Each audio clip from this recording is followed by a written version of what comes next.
Okay, so we are doing granulomatous diseases today. Do you want to start off? Sure. So, where are you zooming in right now? It looks like something pretty deep. Yeah, so deep, there's a lot of fibrosis, and then you got areas like this, right? Right. So, thinking like rheumatoid nodule versus like a deep GA. That's exactly what your differential is. So, shockingly in this chapter you have a palisading granuloma, right? And then the question's always what's in the middle of the granuloma, right? Here it's red, intensely staining stuff. That's fibrin, right? Fibrinogen stains blue, fibrin stains red. So if you see a vasculitis, you often have bluish tinge when it's young because that's fibrinogen that hasn't polymerized. Once it polymerizes, once it's chronic, then it's red, right? So in this case, you've got palisading granuloma, lots of fibrin in the middle. It's a deep nodule, and it's fibrotic, so it's been there a long time. That's probably more likely a rheumatoid nodule than deep GA, but that's your differential, is those two things. Excellent. Very, very good.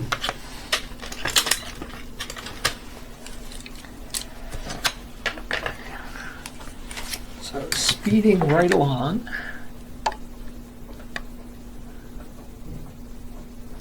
So here you've got a dizzy dermis. Okay. And sheets of what kind of cells? It's like histiocytes. Histiocytes. Imagine that in this chapter.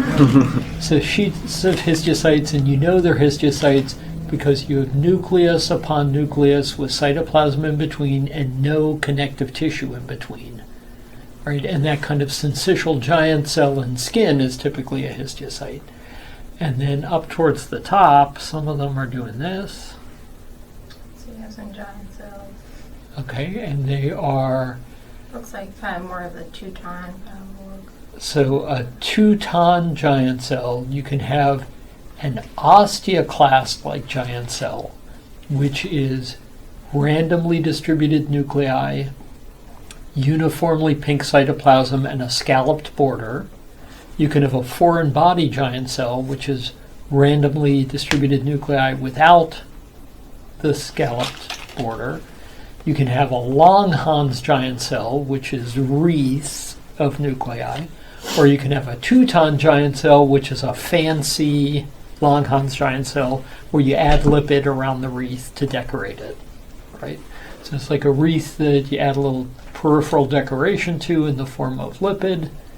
That's a Teuton giant cell. So Teuton giant cell is a wreath giant cell, like a Langhans giant cell, with a peripheral decoration of lipid. Right?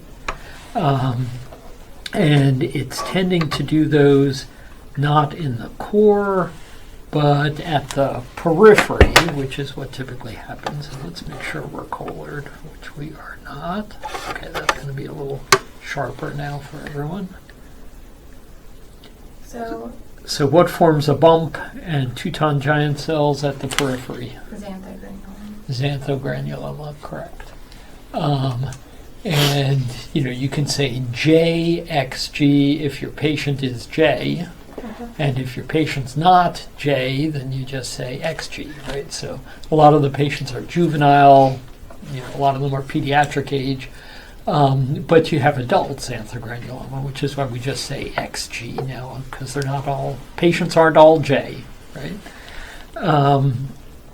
Other things that can do Teuton giant cells, the most common would be dermatofibroma. That would be different in that it usually has acanthosis of the overlying epidermis, whereas JXG is almost always efface the overlying epidermis. So even at scan, you get a sense of which one it is. Is this one acanthotic or more effaced? This is more effaced. There's no follicular induction, there's no collagen trapping at the periphery, so that's more like a xanthogranuloma. That as a solitary bump in a kid would be would be good for an XG.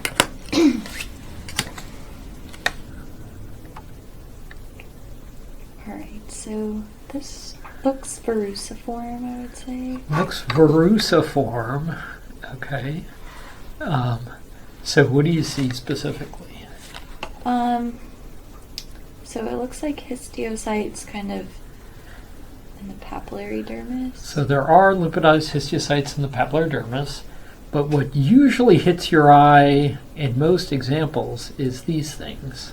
The perikeratosis, or Yeah, it's a wedge of dyskeratosis, so red wedge with both perikeratosis and neutrophilic crust, right? It's often described as wart on fire at low power because of those red wedges with perikeratotic nuclei and neutrophils. And the wart on fire, all of these are V-shaped. So it's also been said, they are V-shaped. It's trying to tell you its name. It's a verruciform xanthoma, or that the V's are like arrows pointing down to the papillary dermis saying, hey, dummy, look down here. That's where the money is, right? So wart on fire, those red V's, is usually what you see, and the actual xanthomas can be, they can be very subtle.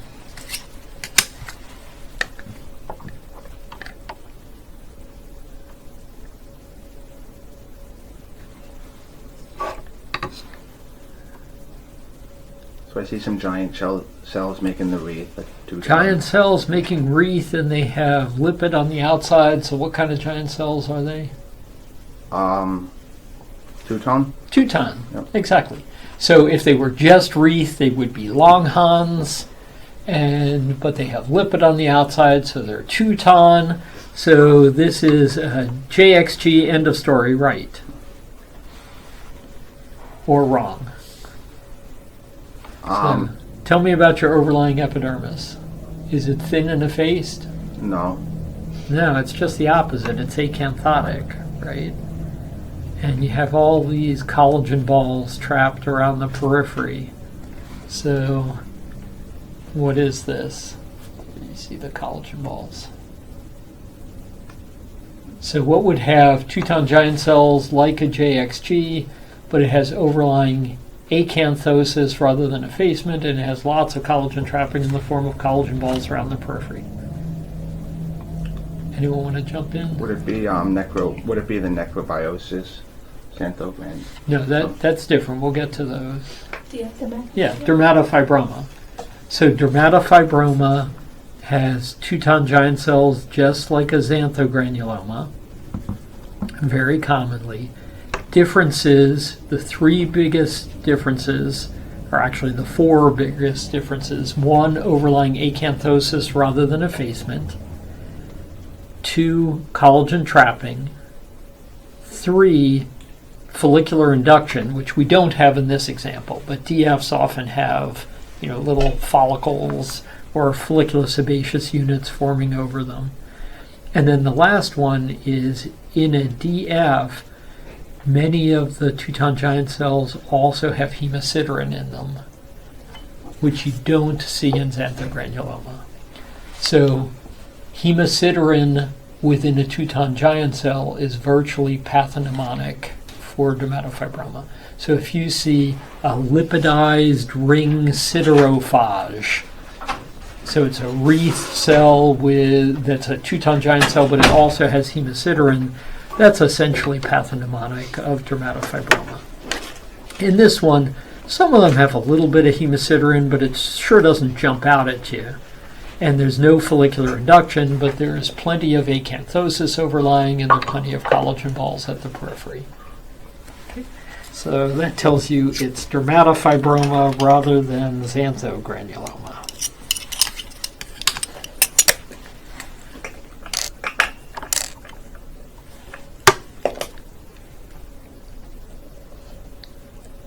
Alright, so there are a lot of histiocytes in the dermis. Which is shocking in this chapter, right?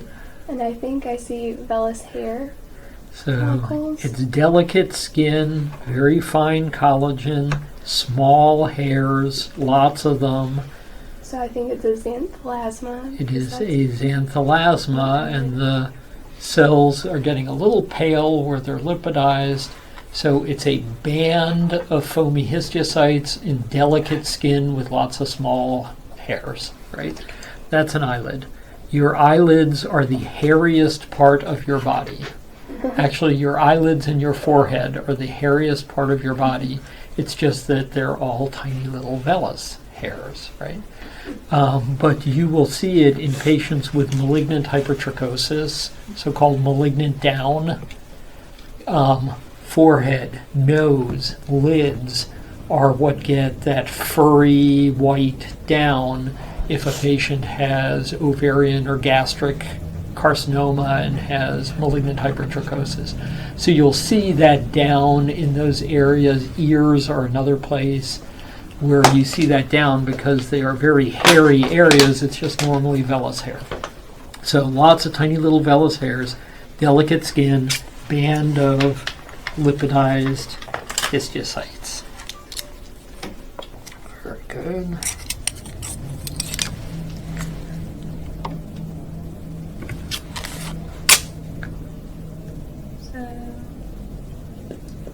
Lots of histiocytes. Lots of histiocytes. That's a shock. And they're kind of pale and they're kind of foamy. What's all this between them? Fibrin? Collagen, right? Collagen because it's bundles, right? So would this thing be soft or hard? Hard. Yes. So this would be a hard nodule in the skin with lots of foamy histiocytes. Any idea where on the body it is? Is that acral skin? Acral or an extensor surface. So you have this hard nodule with lipidized histiocytes on an extensor surface, Tuberous a tuberous xanthoma. So tuberous xanthoma are very collagenous with the lipidized histiocytes in between. The older they are, the more collagenous they are. The younger they are, the more pale and histiocytic they are. So that's a tuberous xanthoma.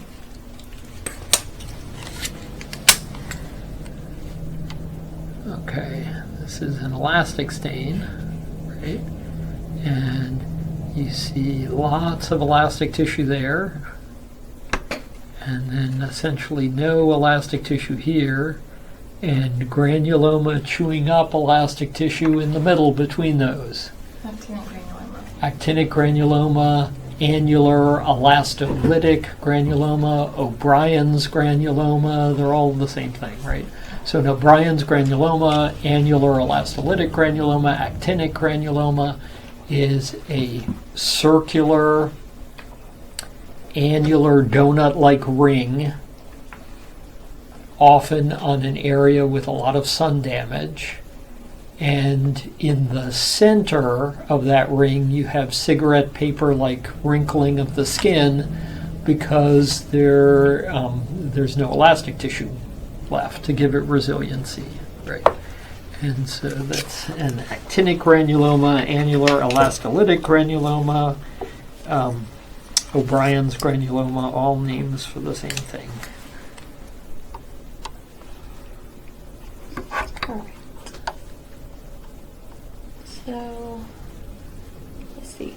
It looks like, are we on acral skin again? We are on acral skin. Definitely see granulomas. And you definitely see granuloma, Yeah. right? And then you want to look at the type of giant cell in the granuloma. So are they all forming wreaths, or some of them have randomly distributed? I would say randomly distributed. foreign body. Randomly distributed. Is it distinctly scalloped, or is it more round to oval? More round to oval. It's always the second one, so Yeah. it's more round to oval, right? With randomly distributed nuclei. So what kind of giant cell is that? Is that the foreign body? That's a foreign body. And then that's a foreign body, and that's a foreign body, and then there are a few Langhans type too, Yes. right?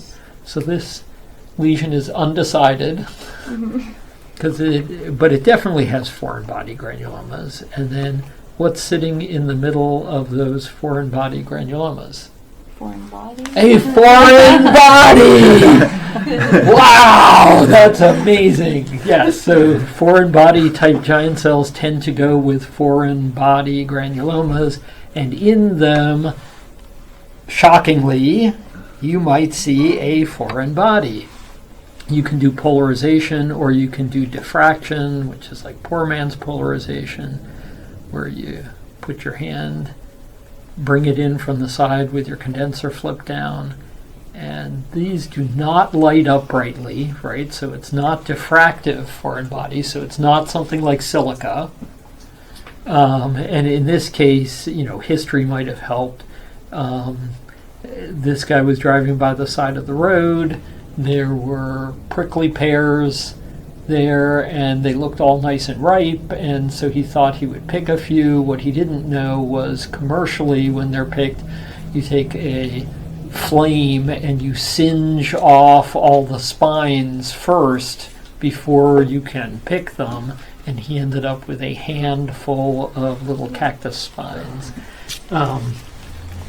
But, the more important is just the histology, that you got foreign body granulomas with, shockingly, foreign body in the middle.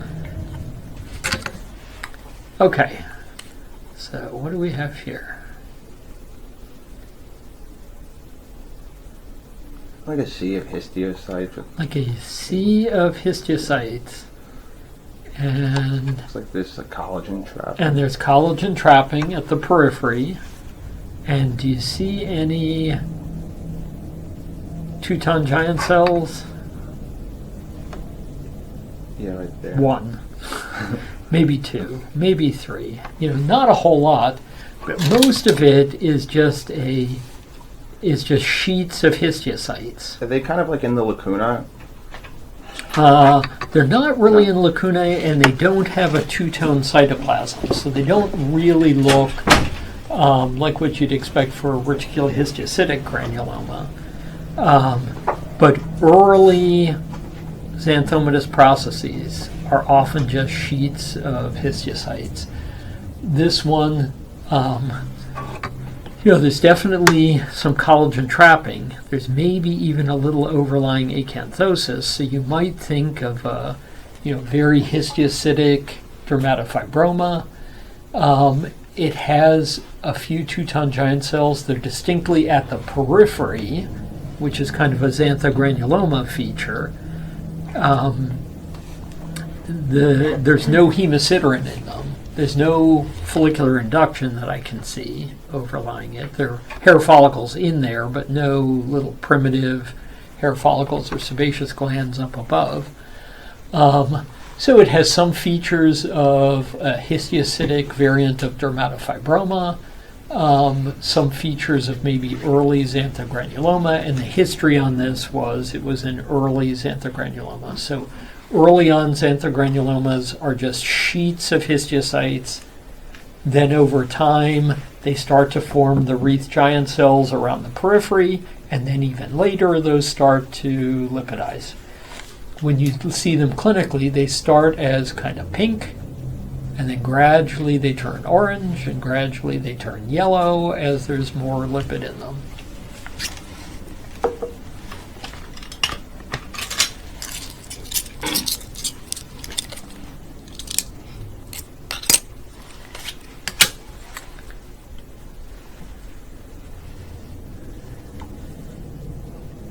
I see some cholesterol clefts. There are cholesterol clefts and neutrophilic debris within granuloma, and the necrotic area with the cholesterol clefts kind of have arms that go off this way, and that way, and this way, and that way. This is a necrobiotic xanthogranuloma. Yeah, so, if those arms were a little better developed, it would make a letter X, where again it's trying to advertise its name, right? So X-shaped intersecting zones of necrosis within a xanthogranuloma, and then they all look dirty with cholesterol clefts and neutrophil, is necrobiotic xanthogranuloma. And necrobiotic xanthogranuloma is associated with what?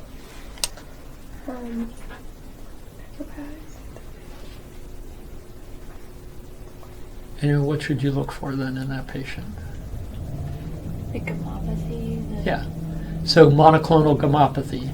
And then what percentage of them go on to myeloma? About 50-50. So scleromyxedema has a gammopathy that almost never goes on to myeloma. It's a horrible, horrible disease. We have some patients we follow with it. Awful scleroderma-like illness, but you're not going to get myeloma out of the gammopathy. Normolipemic planar xanthoma looks like a big xantholasma, but in weird places.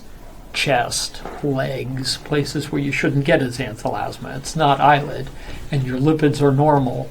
That has almost 100% that person will have myeloma over time. And then NXG is like right in the middle, 50-50. Where does NXG tend to occur? Yeah, periocular. So they're periocular, orangey, yellowish plaques. And it's a 50-50 that person will get myeloma. But they virtually all have a monoclonal gammopathy, and that's one of the ways you establish the diagnosis.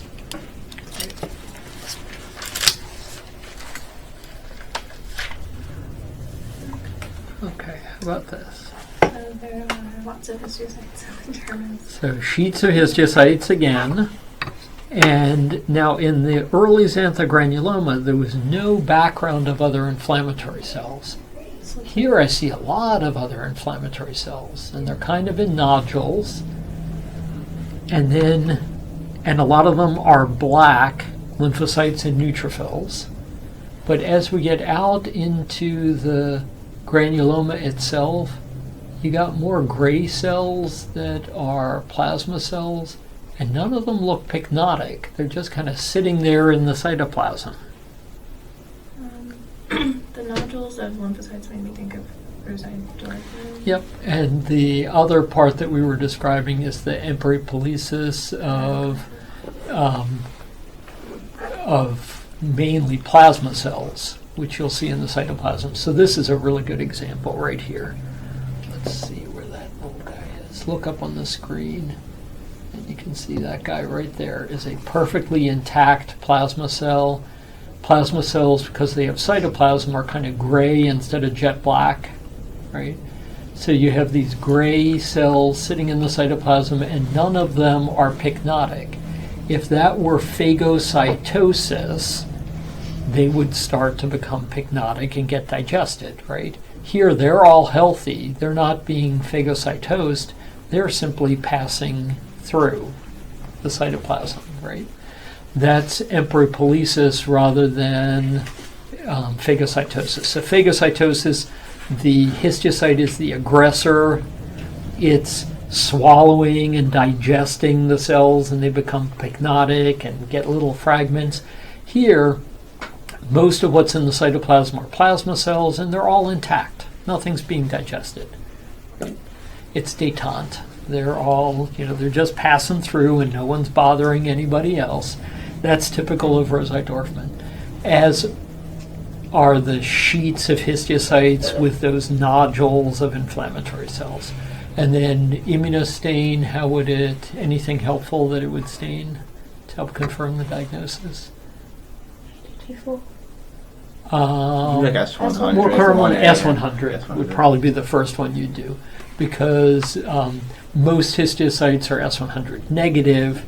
Langerhans cell histiocytosis and Rosai-Dorfman are strongly S100 positive.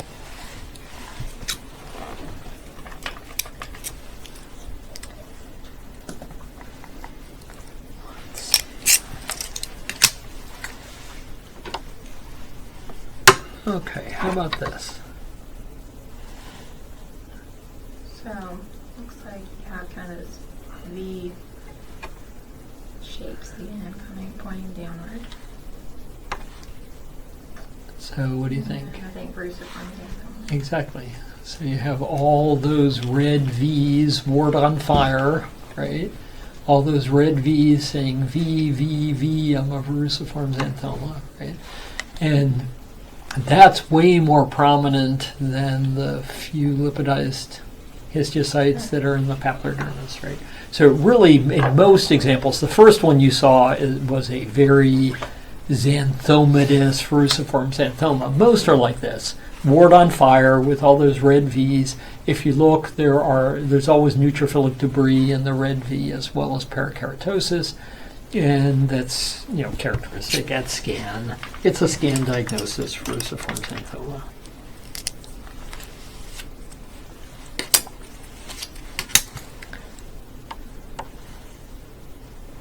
Right, so we have a shape. Those kind of look like xanthoma cells from Like far away. xanthoma cells sitting in skin. I'm looking for. I feel like I see some extracellular lipid. There is some extracellular lipid. Not a ton. I mean, sometimes you really have a ton of crystalline extracellular lipid. In this case, there's some. It looks like we're And on so what would be depositing so quickly that they don't have time to vacuum it all up? the eruptive xanthoma. That would be an eruptive xanthoma. So the eruptive xanthoma is palisaded xanthoma cells around crystalline extracellular lipid because it's depositing so fast that they don't have time to vacuum it all up into the histiocytes.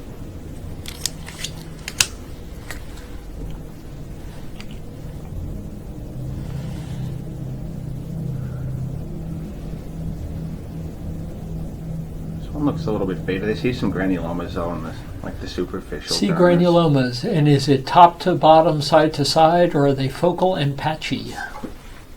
Focal and patchy. They are focal and patchy, the second one, shockingly, right? And some of them are better formed, and others are interstitial between collagen. It's like GA. So GA can be palisaded granulomas around mucin, or more commonly, it's focal patchy interstitial granulomas, right? So focal patchy interstitial granulomas between collagen is granuloma annulare, and then when it's fully developed, it's palisaded granuloma with mucin in the center. But most of them, when they're biopsied, are earlier, and it's focal and patchy, and it's interstitial between collagen. Okay, so that's key for granuloma annulare. And if you do a mucin stain, the mucin stain tends to be, or the mucin tends to be localized around the areas of the granuloma. Okay, what do we have here? I see a sea of histiocytes. Shockingly, histiocytes in this chapter. And many of them, the nucleus is eccentric, Yes.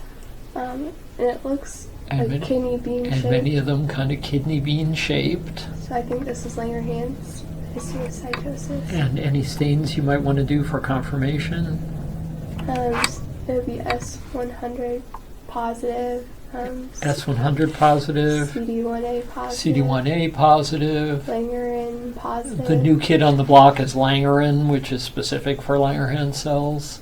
And peanut agglutinin And positive. peanut agglutinin positive. And so I grew up in the days of peanut agglutinin because that worked on tissue. In S100 you had to digest tissue and glue it to the sections. Then someone figured out you could just stick it in the microwave and that would work just as well as digesting them.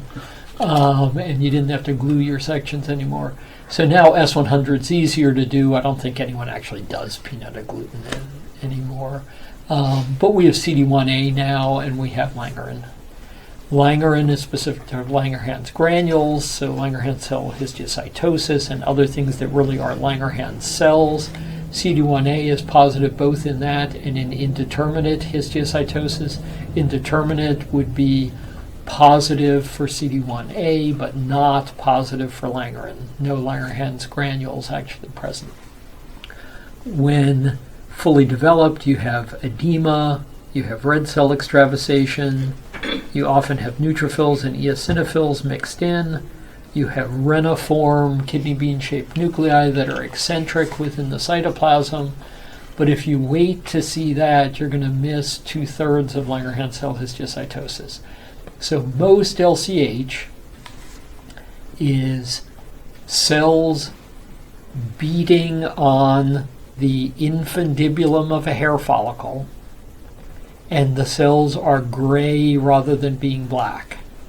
Lymphocytes and neutrophils are black because they have no visible cytoplasm. Histiocytes are gray because the nucleus is darker gray and vesicular, and then you have ample amphiphilic cytoplasm. So if you have cells beating on a follicular infundibulum and they are gray rather than black, you probably have LCH. And that's what most is going to look like. So this is first-year resident LCH. But, you know, this one, Jim Fitzpatrick used to say even the Elaprovator operator knew this was LCH, right? But the more common presentation is just inflammatory cells beating on the infundibulum. There's some edema, maybe some red cell extravasation, maybe an overlying crust, and those cells beating on the upper third of the follicle, the infundibulum, are gray rather than black.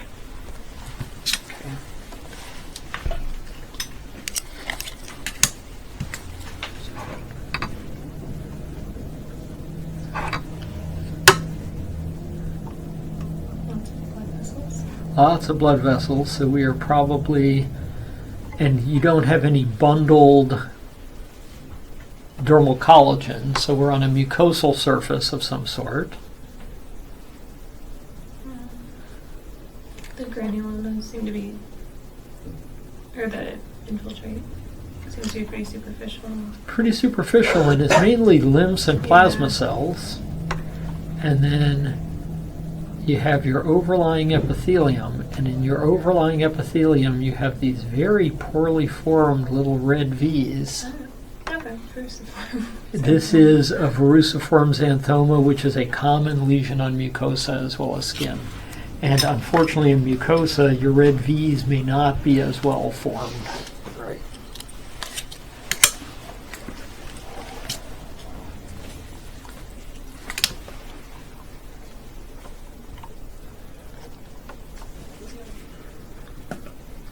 So it looks like you have some dark like lymphocytes.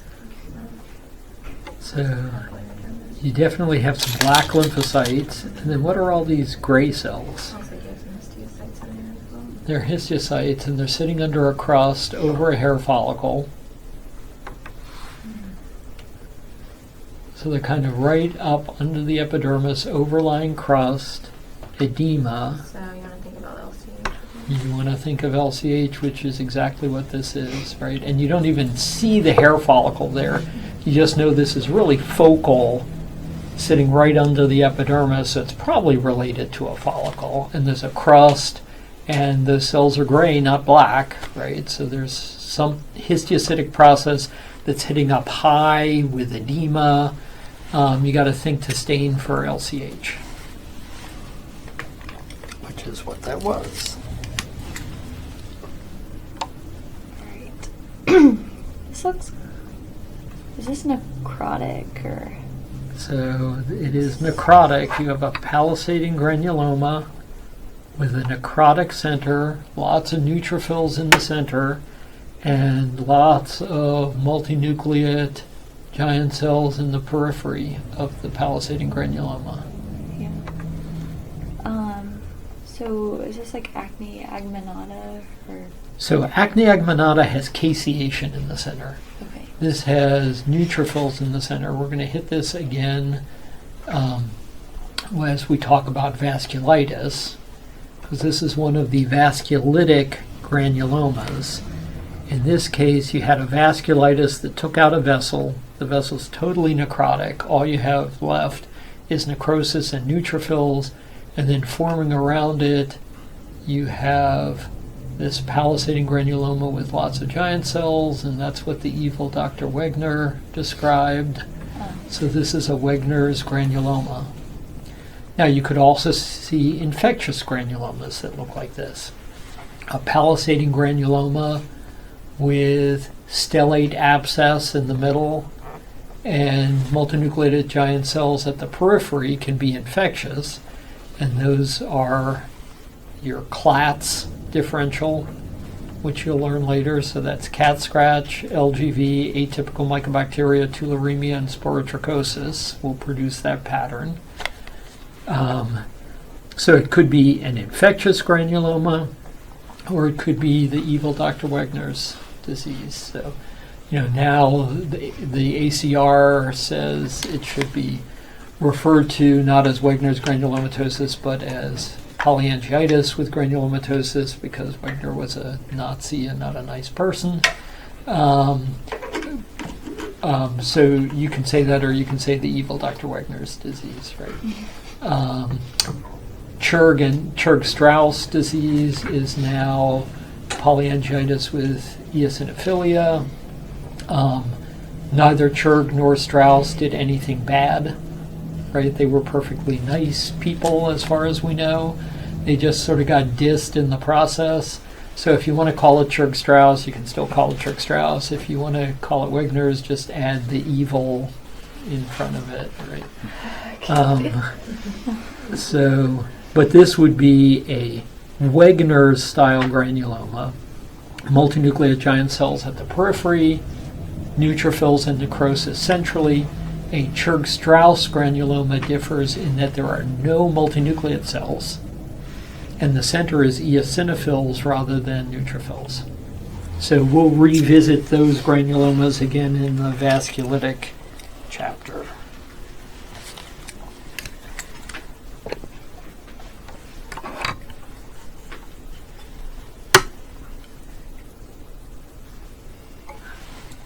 And this one's a little too faded. Let's skip that. Let's do this. Okay. Well, like I just scanned Power, it has that same verrucous architecture. Yep. It's like a verruciform xanthoma. Verruciform xanthoma, you have red V's and a verrucous lesion, board on fire, so verruciform xanthoma. Very good.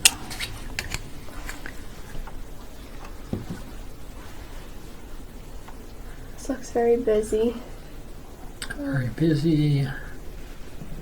Sheets of pale cells, nodules of black cells, gray cells superimposed on those pale cells, and none of the gray cells are pycnotic or being digested. They're all nice and round and all the same size. Rosé-Dorfman. Rosé-Dorfman. Juan Rosai was in New York. He was Mr. Pathology. He was famous at the Board of Pathology, the executive director of Board of Pathology. When it came to the question writing sessions, he would tell everyone, we're just trying to do a good job, take criticism, leave your egos outside the room. And Rosai's response was, in my case, I'd have to, it's far too large to fit in the room. Which was kind of cute, so. Okay. So, looks like we have some of the red V's. So red V's, so this is Verruciform xanthoma. verruciform xanthoma. It ain't that hard, right? Necrobiotic xanthogranulomas form big X's with cholesterol clumps and debris, and verruciform xanthomas form red V's, board on fire.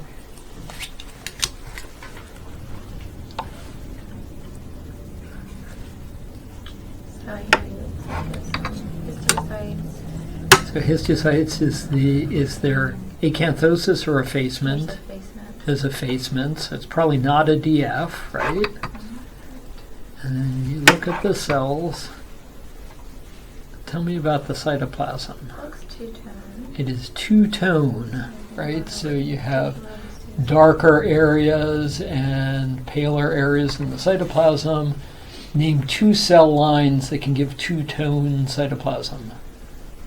Histiocyte scan. Histiocytes can, and when it's histiocytic, it's usually a reticulohistiocytic granuloma or multicentric reticulohistiocytosis. And the other thing, melanocytes, like a Spitz, right? So Spitz-Nevi have two-tone cytoplasm characteristically. So Spitz cells do it, and reticulohistiocytic cells do it. So this would be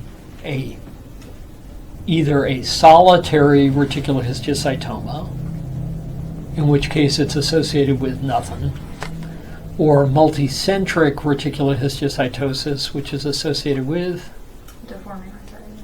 horrible deforming rheumatoid-like arthritis that's not responding to biologics and methotrexate, and also 20 to 25% of the patients have what? Some sort of malignancy. Malignancy. So, which just follows the rule of really exaggerated presentations that don't respond to any kind of therapy. There's some kind of underlying cancer, right? So it falls into the paraneoplastic conditions.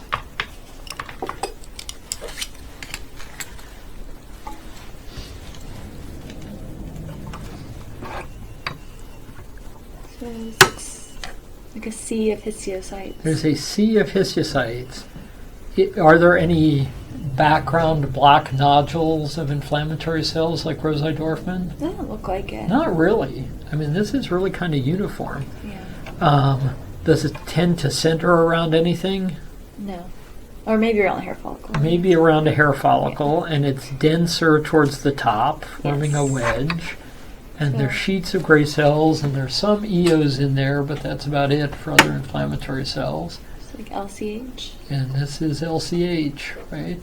And, you could hunt for hours and maybe find a reniform nucleus, but you're wasting time doing that, right? Just go for the Langerin or CD1A, because you got sheets of histiocytes. There are no nodules of black inflammatory cells like Rosai-Dorfman. There's no embryopolesis. This is just sheets of histiocytes. It tends to like the follicle. It's heavier towards the top. There are EOs present. It's LCH, so proven otherwise. If your patient's peeing up a storm, that also helps because it means they have diabetes insipidus, which often goes along with the more granulomatous variants of LCH.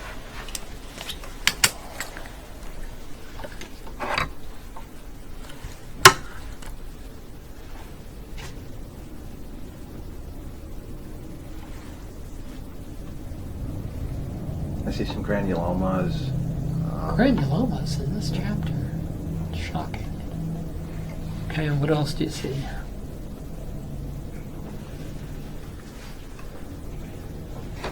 There are other inflammatory cells, right? And are they diffuse or are they in nodules? Nodules. So you have sheets of histiocytes and you have nodules of black inflammatory cells, and there are some gray cells superimposed on the cytoplasm of the pale cells. So what might this be? What might you want to stain for? Stain for S100. Stain for S100 because you're thinking of Langerhans cell histiocytosis. any other thoughts? Rosai-Dorfman. Rosai-Dorfman disease. And did Juan Rosai have a big or a small ego? Big ego. According to himself, he had a big ego. But he had a right to it. He was Mr. Pathology. Right? It seems like there's a lot less infiltrate on this one than the previous example. Yeah. So, does every dog look exactly the same? No. But can you recognize it as a dog? Yeah. Rosai-Dorfman's no different, right? What they all have in common is they all have sheets of histiocytes, they have nodules of black inflammatory cells, they have gray inflammatory cells that superimpose on the cytoplasm, and you look higher and there's no pycnosis. And that's your trigger to get an S100 because you're thinking of Juan Rosai's disease along with Dr. Dorfman, so Rosai-Dorfman disease.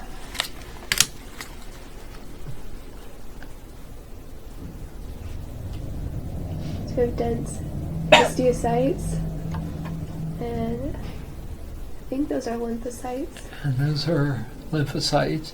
So it looks, it's got nodules like Rosy-Dorfman, but are they pale like Rosy-Dorfman? No, they're dark. They're really dark. So it doesn't really look, it's the wrong color for Rosy-Dorfman, right? And so look a little closer. It's definitely sheets of packed histiocytes. Anything else you might want to look for? We could look for giant cells. And maybe I find a few, but not a whole lot. Anything else you want to do to work up this We patient? could stain it. What do you want to stain it with? S100. It's positive. And then CD68. CD68 is positive because they're histiocytes. And CD1A would maybe be negative. CD1A, well, what if it was negative? Actually, CD1A is probably positive in this Okay. because even if it's indeterminate histiocytosis, that's going to be positive. It's the Langerhans that might be negative, but that is Langerhans cell histiocytosis.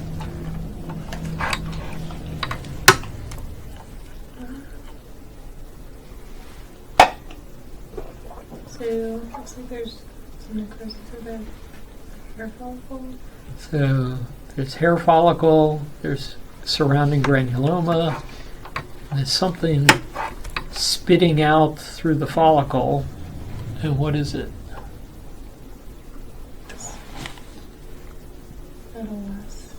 No, once you've seen it before, you'll never mistake it again. That's gel foam. Oh. Okay, so that's what gel foam, so you stuck gel foam in a wound. It's not going to stay in the wound, and most things when the skin starts to spit them out, what channel does it have to spit them out through? Yeah, so it regurgitates them out through follicles. So most transepidermal elimination is through follicular channels for foreign bodies. And so this is just gel foam granuloma with the gel foam being spit out through a follicle.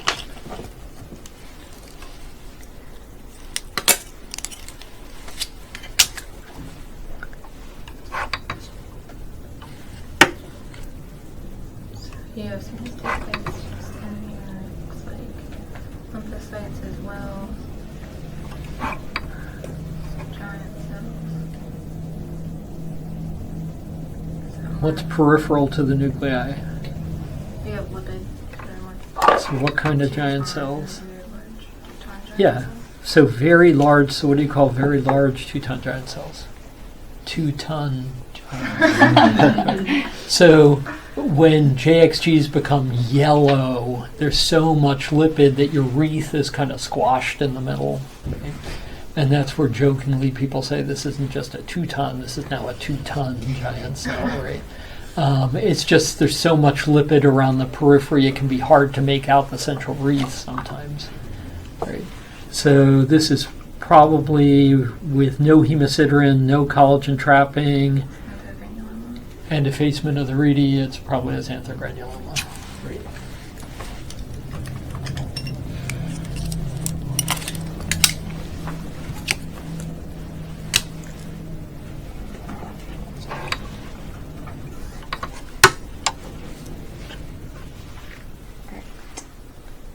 So look up at the screen. So it looks like palisaded. So there's palisading granuloma. Is it all palisading or some of it interstitial? Some of it's interstitial. And is it top to bottom, side to side, or is it focal and patchy? Focal and patchy. What is it? GA. Yep. It's no more complicated than that. NXG, we haven't actually seen an NXG yet, but you did your pre-session with the fellows, right? Yep. So you had nice NXG. NXG is always a square biopsy, top to bottom, side to side, like layer cake. NLD. Did I say NXG? Okay. NLD. Sorry. Is square biopsy, layer cake like in granuloma, whereas GA is patchy, focal, often interstitial.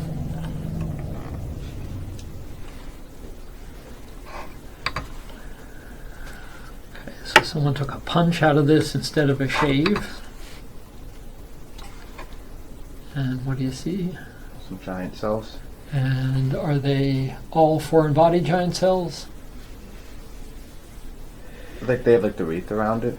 Which makes them what kind of giant cell? Two-tone. Well, Langhans, and then if they lipidize, then Teuton, right? Which would be the French Teuton, right? So we say Teuton. So sheets of histiocytes, and then towards the periphery, it's just starting to form some wreaths. So this is probably Xanthogranuloma. Xanthogranuloma early in its life or late in its life? Early. Early in its life. They start just as sheets of histiocytes, then they start to form the wreath giant cells, then those become Teuton giant cells, and then they really lipidize and become Teuton giant cells, right?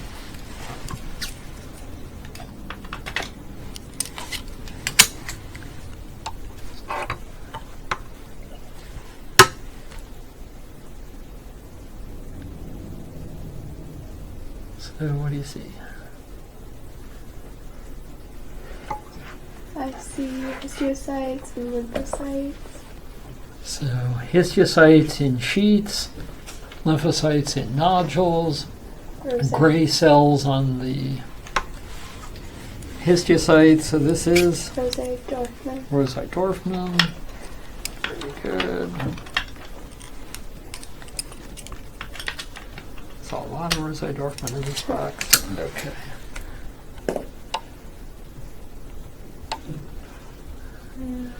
Lots of histiocytes. Lots of histiocytes. What's that? Collagen. No. What is that? Fibrin. No. Erector pili. Muscle. Okay, so that's erector pili muscle, which suggests that this used to be a. Oh. Is it a happy follicle? No. It's an unhappy follicle. What's making it unhappy? Maybe LCH. Maybe LCH because the cells are gray instead of black, and they're clearly beating on follicles. Right. So,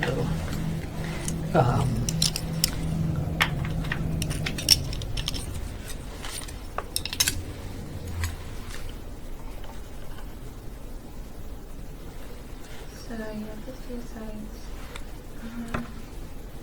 So you have huge giant cells in there. and then what's all this kind of clear area in the middle? You have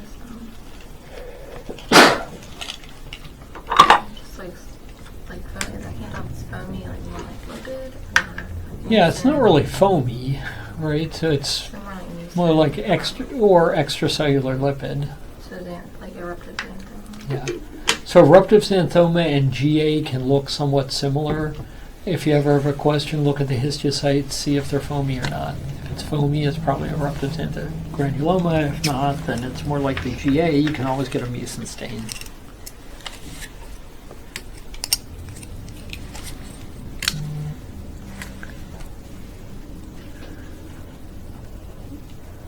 Okay, another punch biopsy. Not how I would have done it. So it looks kind of like interstitial pattern of histiocyte. Yeah, and they're lipidized. So as some sort of xanthoma. Some sort of xanthoma, and in this punch biopsy, it's really hard to tell this is eyelid skin, right? It's a xantholasma. Oh. But first off, why would you take a punch to someone's eyeball when you could do a shave? I'm scared to punch someone's eye. Okay, what's that? Verruciform xanthoma. Verruciform xanthoma. You are now the king of verruciform xanthomas, right? And at this point, missing one, I think, is only punishable by death, right? Because there's no excuse, right? A lot of histiocytes. I see some giant cells.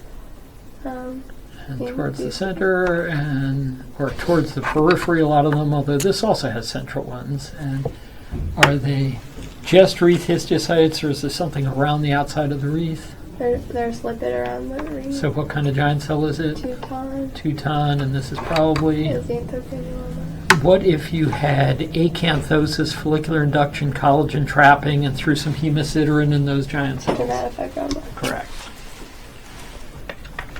Your short-term memory is intact. Keeping us on our toes. Okay. Okay, so fairly superficial. See some 2-ton giants. Some a tiny xanthogranuloma. Maybe a tiny xanthogranuloma. The lesions are forming plaques. They're really exaggerated on the sides of the neck and other flexures. And the person talks like this because there's something in their vocal cords. And they keep peeing and it won't stop. So they have diabetes insipidus. So they have diabetes insipidus, they have flexural xanthomas, and they have vocal cord involvement. What do they have? They Anyone? That's xanthoma disseminatum. So xanthoma disseminatum is a non-Langerhans histiocytosis, closely related to LCH. They get diabetes insipidus, they get vocal cord involvement very characteristically, they get flexural involvement very characteristically. So xanthoma disseminatum, it's clinical pathologic correlation, obviously. Okay, we have 5 more minutes remaining.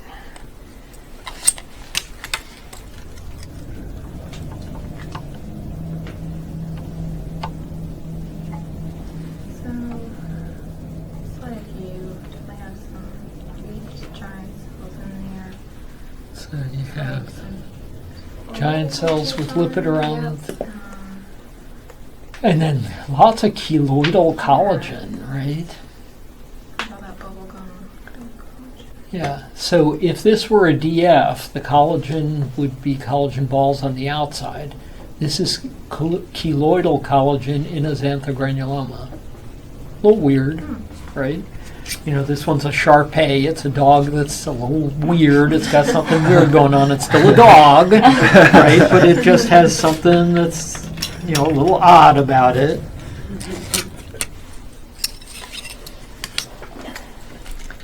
So I see a sea of histiocytes. Yep. Let's see. And do those histiocytes have a tendency to do anything? Looks like a 2-ton. Yeah, so just around the periphery, it's forming a few 2-ton giant cells in a sea of histiocytes. Xanthogranuloma. Early or late? Early. Early.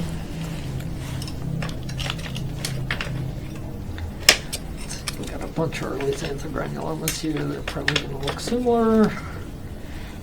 Okay.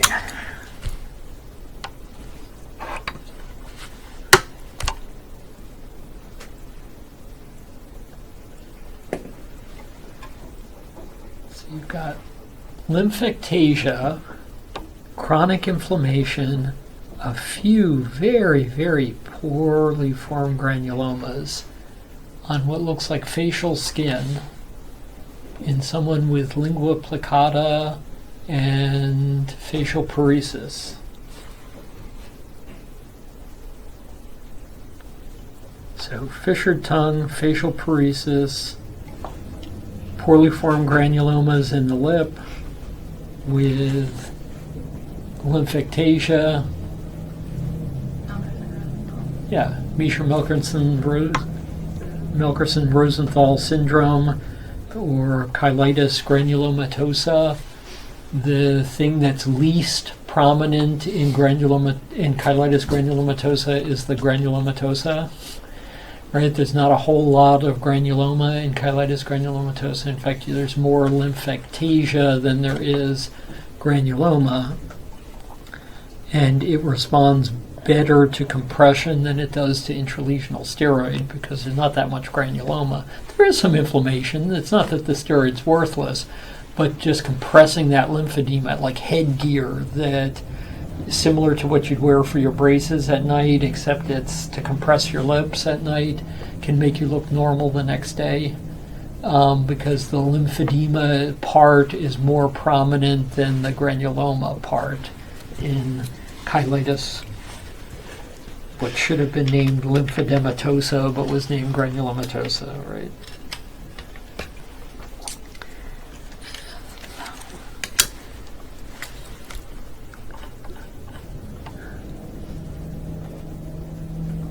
Are there histiocytes? There are histiocytes, and they're kind of gray because they're lipidized and foamy. And what's in between them? Collagen, And where are we? acral skin, Acral or extensor skin. with tuberous xanthoma. Tuberous xanthoma. Does it look just like the last one? No. No. This one's a wiener dog or some other kind of poodle or something different, but it's still a dog, right? Okay, that's it. We're done. And so, as you go through your weekly sessions, you're going to see a prototypical, just like the textbook example of everything.